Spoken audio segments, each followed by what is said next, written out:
రోహిత్ సారథ్యంలో బంగ్లాదేశ్తో ఆడిన 2 టెస్ట్ మ్యాచ్లలో భారత్ ఎన్నో రికార్డులను బద్దలుగొట్టి చరిత్ర సృష్టించింది. నిప్పులు చెరిగే బంతులతో వణికించి రాకెట్ స్పీడ్తో ధనాధన బ్యాటింగ్ ఆడిన భారత్ 3 మ్యాచ్ల టీ20 సిరీస్ కు సిద్ధమైంది. టీ20 ఫార్మాట్లో ఆడే కొంతమంది సీనియర్స్ కూడా విశ్రాంతినిచ్చి సూర్యకుమార్ సారథ్యంలోని భారత్ బంగ్లాతో ఆదివారం సాయంత్రం మొదట టీ20 ఆడనుంది. జింబాబ్వే ఓపెనర్ గా వచ్చి సూపర్ సెంచరీతో రాణించిన ఎస్ఆర్హెచ్ ప్లేయర్ అభిషేక్ శర్మ ఈ మ్యాచ్లో ఓపెనర్ గా వచ్చే అవకాశం ఉంది.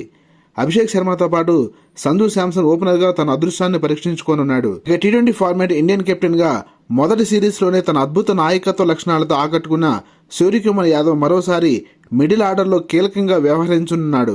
శివం దూబేకు గాయమవడంతో తెలుగు కుర్రాడు నితీష్ కుమార్ రెడ్డికి అవకాశం వచ్చింది. రియాన్ పరాగ్ ఆల్రౌండ్ ప్రదర్శన ఈ సిరీస్ పై ఖచ్చితంగా ప్రభావం చూపనుంది. Indian senior player Hardik Pandya తన అనుభవంతో జూనియర్స్ కు అండగా ఉండడానికి సిద్ధంగా ఉన్నాడు. లోయర్ ఆర్డర్ లో రింకు సింగ్ టైలెండర్స్ తో కలిసి ఎంతవరకు ప్రభావం చూపుతాడో వేచి చూడాలి. స్పిన్ విభాగంలో సుందర్, రవి బిష్ణోయ్ మరియు వరుణ్ చక్రవర్తితో భారత్ దుర్భేద్యంగా కనిపిస్తుంది. ఈ ఏడాది ఐపీఎల్లో 150 కిలోమీటర్ల వేగంతో బంతులేసి నిలకడగా రాణించిన మయాంక్ యాదవ్ మీదే అందరి దృష్టి ఉంది.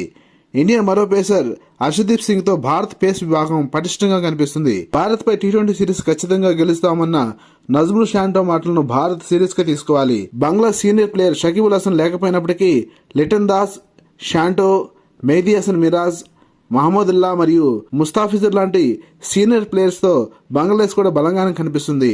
లేటెస్ట్ క్రికెట్ అప్డేట్స్ కోసం ఈ వీడియోని లైక్ చేసి ఈ ఛానల్ సబ్స్క్రైబ్ చేస్తానని ఆశిస్తున్నాం. Thank you for watching.